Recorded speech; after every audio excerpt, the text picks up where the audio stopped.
periods in its history, and at the center of this evolution are brands from the Middle East, which have moved from regional success stories to global cultural forces. Today we are joined by two individuals who, as you all in here know, have helped shape this transformation, and each in very different, unique ways. So I will reintroduce Mona Kattan, founder of Kayali, and Reno Saman, CEO and creative director of Amouage. And together in this conversation, we will explore creativity, entrepreneurship, innovation, and the future role of fragrance in culture. So, I feel like we can kick it off maybe with the global rise of Middle Eastern perfumery, and I'd like to ask this question of both of you. 10 years ago, Middle Eastern perfumery was often viewed as a niche segment. Today, it is influencing fragrance creation worldwide. What has changed? Do you want me to start? It's first. Oh.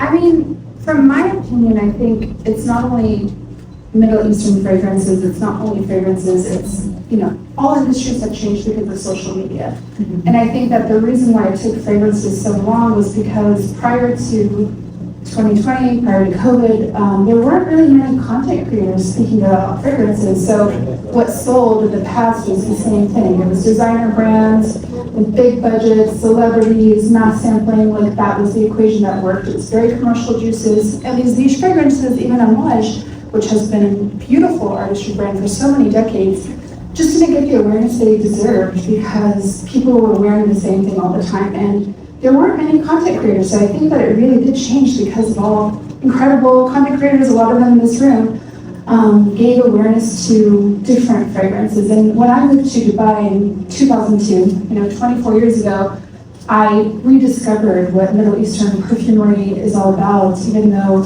I'm originally Middle Eastern, I didn't know the way they were using perfumes, the layering rituals, the weird ingredients, that are so special.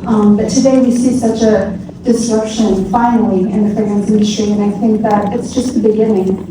And finally, innovation is paving the way, and people are looking for something new that represents who they are. So I think it's really due to content creators. Amazing. And so many of them are sitting in here, which is incredible. And Renaud, what do you think? I fully agree with that. I would also maybe add that I have the feeling that before that, maybe Middle Eastern houses were synonymous of a specific style of fragrances. They were synonymous of generosity and richness and so on, but also specific signatures of fragrances. It was always like that connection between, it's those smells of the Middle East. Like you had saffron, you had oud, you had rose and so on, that was it. And I have the feeling that at some point in time, they realized, well, we can be about generosity, we can be about hospitality, we can be about, the richness, but we don't need to limit ourselves to a specific signature of fragrances. There is a way to do that generosity and that richness in any kind of olfactory family. You can do, an amazing gourmand fragrance with being a Middle Eastern house and using like any kind of ingredient. You can do a magnificent, even I would stretch it up to a citrus fragrance, being from the Middle East. And I think, that when that split happened between the qualities of Middle Eastern perfumery and the style of Middle Eastern perfumery, when that split happened, it opened actually so many opportunities, and all of a sudden we saw this boom happen. Incredible. And I do want to go more into this Middle Eastern perfumery style that you're talking about and the way that you're expanding it with gourmands and citruses. I mean, it's really the birthplace of fragrance with thousands of years of scent and ritual. And I want to understand what is it about Middle Eastern and Arab perfumery, its culture, its history, its aesthetics specifically, or consumer mindset, that you can create such a fertile ground for fragrance innovation. Do you want me to start? When I moved 7 years ago to Oman, I was just blown away by the fatalist part of every moment of the day. It's not just 2 splits that you put before going to work. It's right, Mona, it's every time.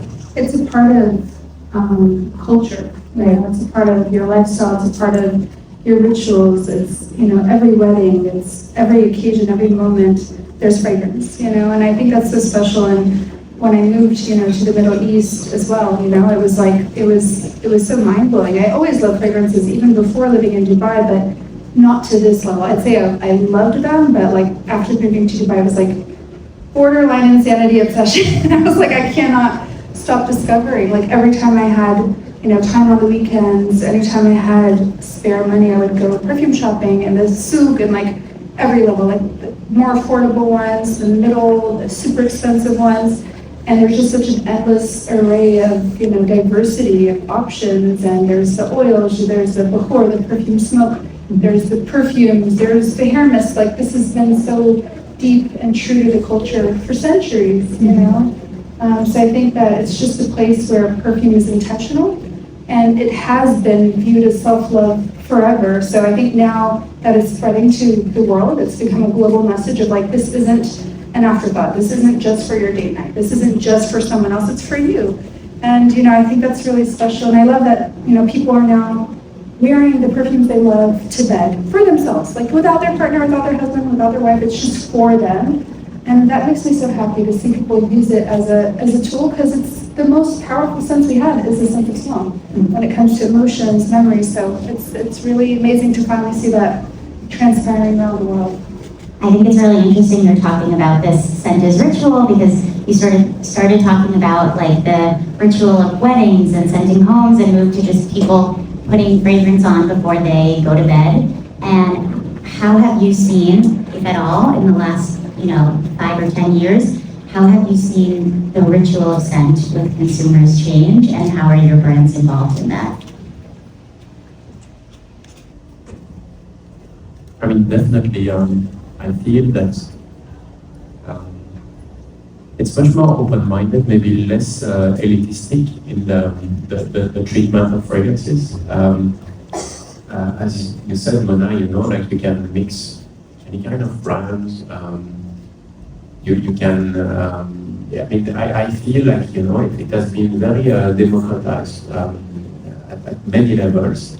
And just like that philosophy leads actually to creativity, as easy as that, from the companies, because you feel actually, less under the pressure to do something that needs to hit something specific. So, but also from, our clients, because all of a sudden, they feel creative in the way they use fragrances, and it gives us ideas, I guess, as well.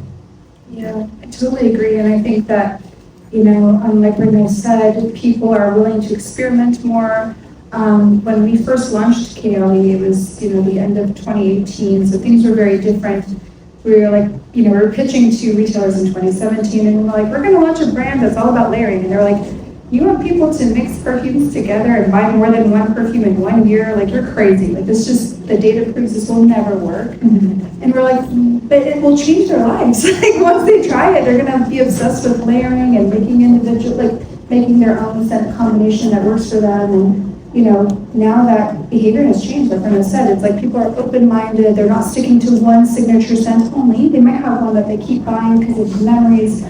But they're a lot more open to trying new things, and I think that's really cool. It does probably mean that, it's going to be more democratized, like there's going to be a lot more players and a lot less big players that are just taking all the market share, like Chanel, Dior, etc. Mm-hmm. But that also means there's going to be more innovation, and, in my past life, I saw that in the color industry, and that was really exciting to me, because it means that there's more innovation, more quality, more competition. That just means that the consumers get better.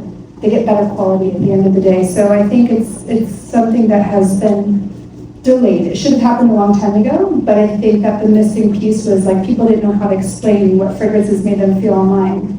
And then once that shift happened after COVID, we saw this rise of like people being obsessed and like learning about how fragrances made them feel, the vocabulary of like explaining how different things made them feel. So it's been such an amazing shift, and I really can't wait to see where we'll be in 10 years from like a brand perspective, innovation perspective, and just see how people are using fragrances.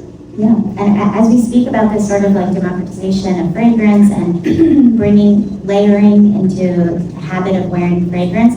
I'm curious, maybe going back to just the traditions of Middle Eastern perfumery, what each of your brands are doing. And I think it's also really interesting speaking to the two of you because you bring a multicultural perspective to your brands, and you have global brands, and you're Iraqi American, living in Dubai for many years, you're Belgian, now living in Oman. And so I'm curious, what are you doing to keep those traditions, and what feels different, and what are you doing to sort of expand or bring a more global perspective?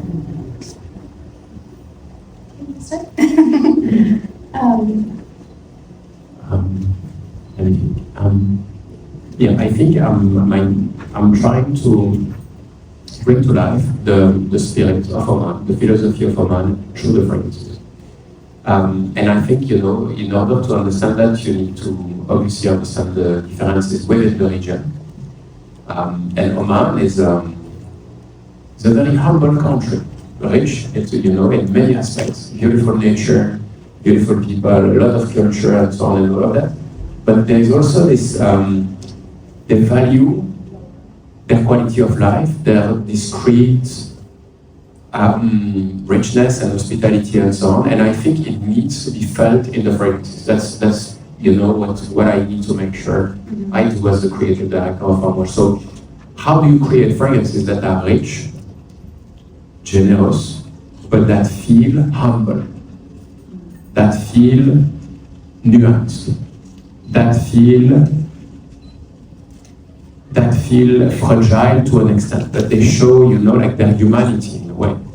And I think, that's the difficulty. How do you make fragrances with strong presence, but a sense of chicness and humility and so on that I feel every day.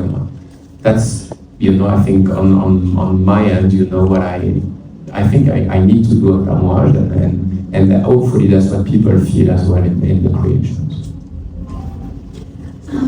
For me, I feel like Kayali is a little bit of like East meets West because of my background.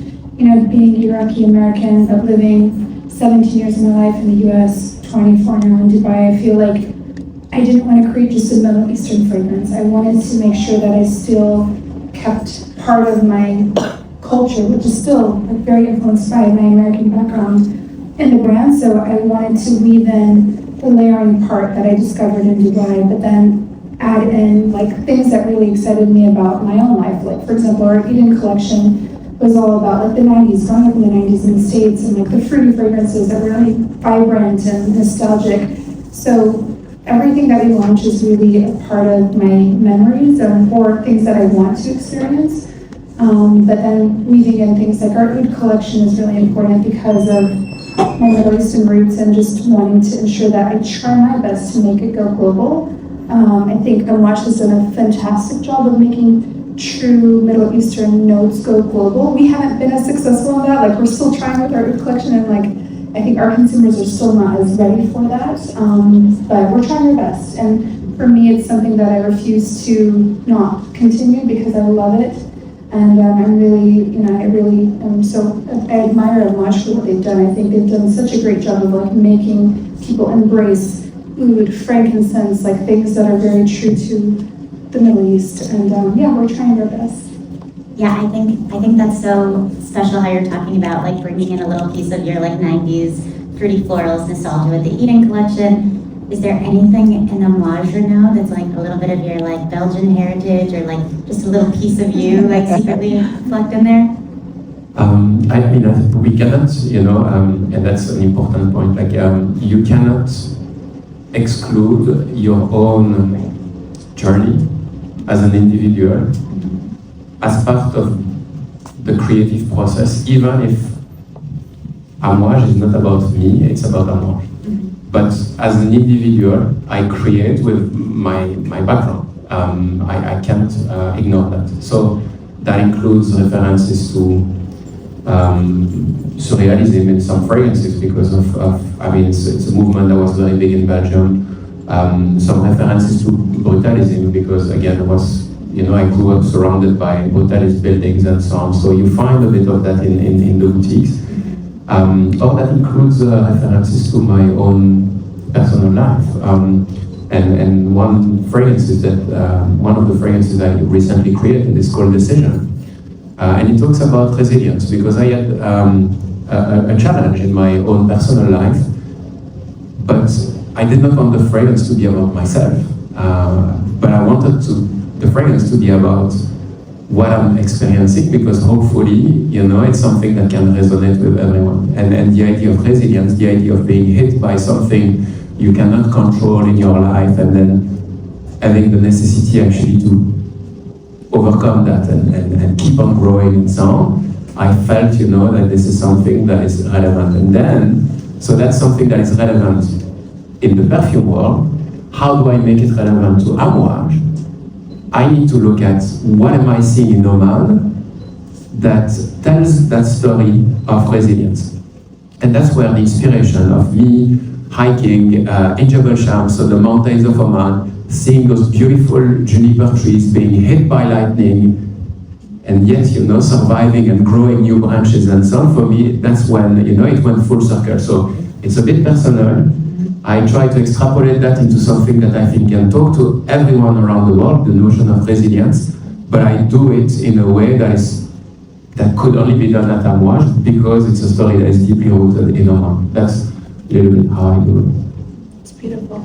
It is, yeah. I mean, I love that there's something so personal about resilience and making a decision and all of these things, and then it ends up being related to lightning striking a juniper tree in the mountains, and it also makes me curious for both of you, how are you translating, like what you said, like if you have an emotion that you're trying to convey in a scent, maybe there's an example of something you can speak about where I know you just spoke about Fountain, that was a great example, but maybe Mona, is there a fragrance you can speak to that was related to something very personal and you were like, I have to figure out how to tell this story in a way that's going to make sense in a global market? I mean, they're all very personal, to be honest, like every single one of them. The one I want to speak about is not really distributed right now because it didn't do very well, but it's called Sweet Diamond, and it's about the hero note pink pepper, because it's about the emotion of falling in love and romance, and I'm definitely a romantic person. So we launched it in 2021, and yeah, it's all about love, and as I was, really reflecting on how to tell the story, we decided, because it's, about love, we thought it really makes sense to talk about feminine energy, and the feminine energy that's in everyone, and that's why we called it Sweet Diamond, because I felt that, women are so strong like a diamond, but also so sweet. So it's got this like polarizing like opposites, and I feel like the scent is polarizing. It's like, it does open up very sweet, but it's spicy, it has saffron, it has rose, it smells like it has oud, but it doesn't.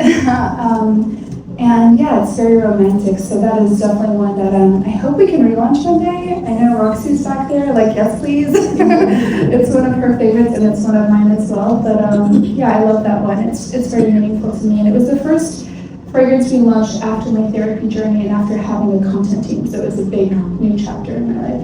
I see a lot of thumbs up and nodding in the audience, so this is a good focus for We'll make it happen. Yeah. Okay, so we've talked about somewhere where you've had personal inspiration, and now I'm just curious, and it could be the same answer, but is there any fragrance you can speak to that has the most unique inspiration, where it's just a really unlikely place, where maybe you were somewhere and you're like, I have to bottle this smell, or a weird feeling, or something like that that you felt like had to be a fragrance in your respective collections?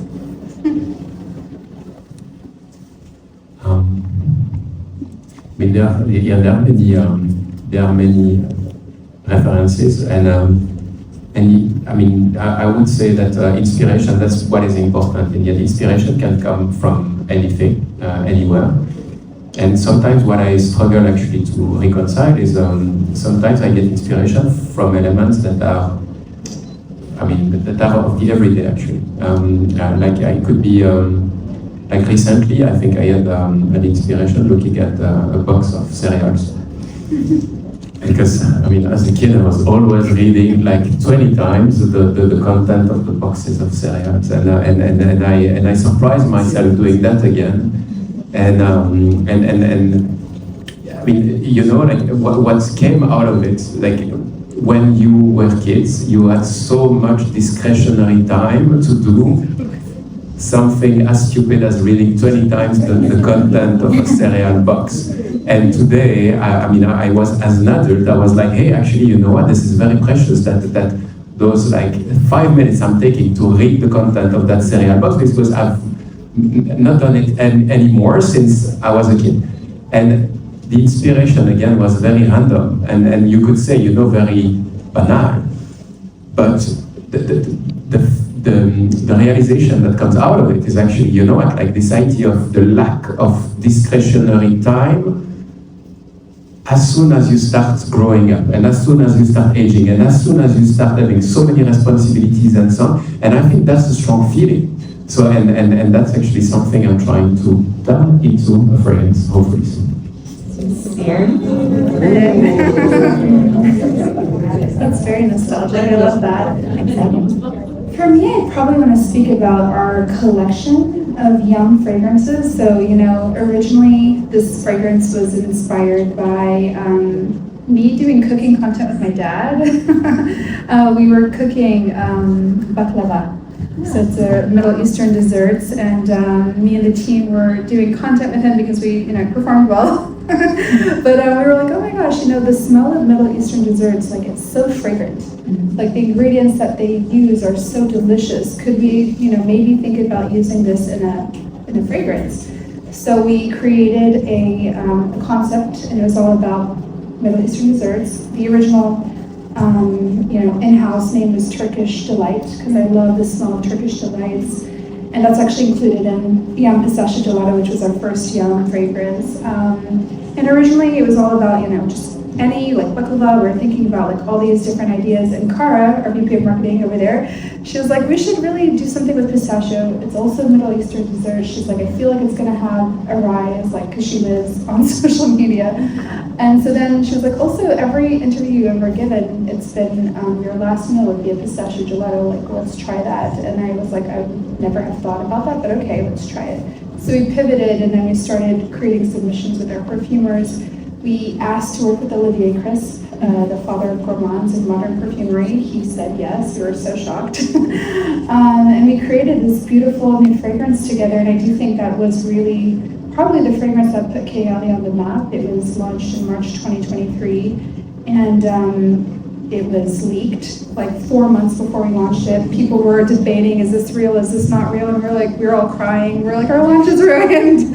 But I think it actually was a blessing because it made the launch really big. And it was the first time we actually toured to promote our fragrance. So we finally had a bit of budget. And yeah, I think the story was very personal. It's my favorite meal to date. Like if it was my last day on earth, I'd be like with a tub of pistachio gelato. But I think the fragrances were really amazing. I'm a foodie. I love sweets. I shouldn't eat them as much as I do, which is why I'm like, let's create more fragrances. And then the next one was Bougie Marshmallow, which was inspired by the nickname my husband gave me when we got married. He's like, you always smell like a powdery, fluffy marshmallow, and we wanted to make it special, so we made it pink and strawberry.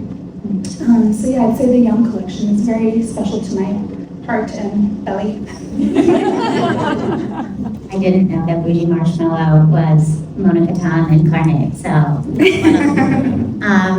So Kayali and Amouage occupy very different positions in the fragrance landscape, but you both have incredibly devoted global communities. What do you each think matters most when you are building a successful global fragrance brand? What do you think has been the key to each of your success? And for me, I'm following the vision of the family, so I'm trying to make the very best fragrances. Doing it in a way that is rigorous, serious, down to earth, authentic. I always tell the team, we should be an authority, but an approachable authority. And it's the most, I think, demanding position, because if you decide to speak about our creations in a very simple and transparent way, you expose yourself, because you cannot hide behind mystique, smoke and mirrors, and complex formulations and so on that only you supposedly understand. So that's really, I think, to answer your question, what contributed to creating that genuine connection with our community, this dialogue. that is not done at the expense of, like lowering our standards. It's really more about being actually authentic and down to earth in a way in our craft. Yeah, I think the key word here is authenticity. Like Renaud said, I think that, Amouage is very authentic to who they were from day one, and they're continuing this amazing story with Renaud and his artistry, but it still hasn't deviated from like what it was. And I think same goes for Kayali. Like from day one, we were like, we're gonna do layering. We started with, vanilla being a very big fragrance for us. And we didn't listen to the advice that we were given. Everybody was like, launch a warm floral, that's the biggest bet. And then we were like, no, we love gourmands. And back then they were not doing well. So I think the key is be authentic to who you are and what you love and what you're trying to create that's different. Don't be like everybody else. If you want to create something, find a way to make your own story really meaningful and interesting, because everybody's story is interesting. Like every single person out there has an interesting take on their life, and I think that that's really important to stand apart, and that's how you build a global brand, is like being original. If we would have listened and not leaned in and gourmands where we loved, we wouldn't be here today, where we are. So, and I think same goes for Amouage. If you let go of your heritage, where would you be? So don't follow the trends completely. You can be inspired a little bit, but don't take away from your story and what you're trying to do that's unique. Because if you want to create another Kayali or another Amouage, you have to innovate and you have to do things very different to what everybody else is doing. Well, as a follow-up to that, I think you have a personal fragrance collection that everyone in this room would pay an admission fee to see. And you have carved out this really original place for Kayali that is unlike anything else. When you were thinking about launching your brand, what did you know, or what were you thinking, this doesn't exist, this is what I'll do that's different? The first thing was the layering concept. So when we launched the very first collection of 4 fragrances, it was 4 fragrances to be mixed, it was 3 different toppers and, bases, I guess, that you could layer with one, which was called the Elixir, which is also not around anymore. But the whole concept was encouraging people to layer based on their mood, based on what they want to create, like to encourage people to mix different things together to make it their own. So I would say that is definitely something that started with the inception of Kayali, and even when I rewind back to when I had my first fragrance submissions from 2010, 2011, I had a concept. It was also 4 fragrances, trying to create 4 different emotions. So that thought and belief never left me of like feeling there was something missing in the world, where people were teaching people how to layer, teaching people how to mix. And also from an education perspective, like, I was a content creator before I created my brand. I was doing influencer, big ambassadorship deals like 2013, 2014, 2015, before there was a rise of actual like momentum in this space. And when I would work with brands, they would give me like lots of information to talk about the fragrance. And I was like, I don't understand a single thing you just told me. And you only told me like 3 ingredients that are in here. Like, it means nothing. And it was usually just like rose and like bergamot and sandalwood. And I was like, that means, or musk. And I was like, how? That sounds like everything else we just talked about. So I felt very frustrated as a consumer, as a content creator, as a lover. I was like, there's no transparency. Like, tell me everything that's in there. Like, how will I know what I like and what I don't like if you don't tell me? So from day one with Kayali, we're like, we're gonna educate, we're gonna be very transparent, we're gonna tell you everything we know. We don't hide a single detail. Like if it's in the juice and our nose has told us it's in the juice, you know. So that was a shift that I felt was needed, and I still feel like there's a lot of room for more brands to jump on and do more with that. But I definitely see a huge change from 2018 to where we are today. Like people are sharing a lot more, which is really important to me. Yeah, I think both of your brands are very ingredient-centered, but in different ways, and I think it's really cool. Obviously, with your incredible Oman local ingredients, and I feel like, Mona, you have some just incredible fantasy accords, too, that are in your fragrances that are so fun to experience. So I think that's really interesting, and I want to ask, what is one convention, assumption, or industry rule that you believe perfumery should be challenging more aggressively?